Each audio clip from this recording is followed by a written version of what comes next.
Et il est temps de recevoir notre jardinière des villes, Hortense Yvetin. Bonjour Hortense.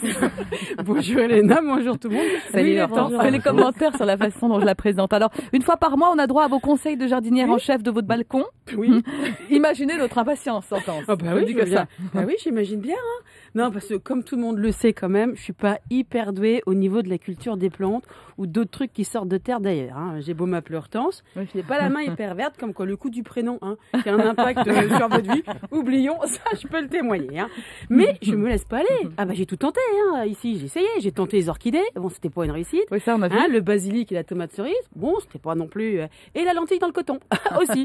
Bon, c'est marrant 2 minutes. Hein, ça c'est limite. Alors je me suis tournée vers les jardins exotiques qui demandent quand même plus de connaissances en maçonnerie ou en cailloux qu'en terreau. Et j'avais réussi d'ailleurs. Vous vous souvenez, j'espère, à faire un joli petit carin de Saint-Louis. Oui, on s'en souvient. Un petit carin de Saint-Louis. J'avais planté des menhirs pour mon jardin japonais. Oui, ça aussi, je m'en souviens. C'est facile, pour le coup, ça demande pas beaucoup d'entretien, c'est économique, qu'il pleuve ou qu'il vente, ça bouge pas. Bon, ça bouge tellement pas que ça finit par être un petit peu monotone.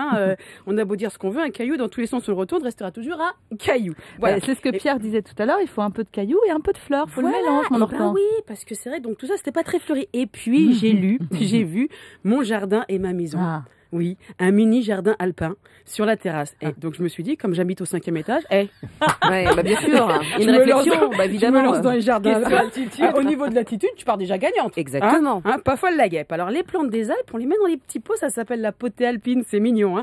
Et on place les petits pots au milieu de mes cailloux, les cailloux de mon jardin japonais. Et là, ça fait un mélange Alpes-japonais et normand. Alors pourquoi normand? Ça, je ne sais pas, mais peu importe, c'est magnifique. Alors les plantes alpines.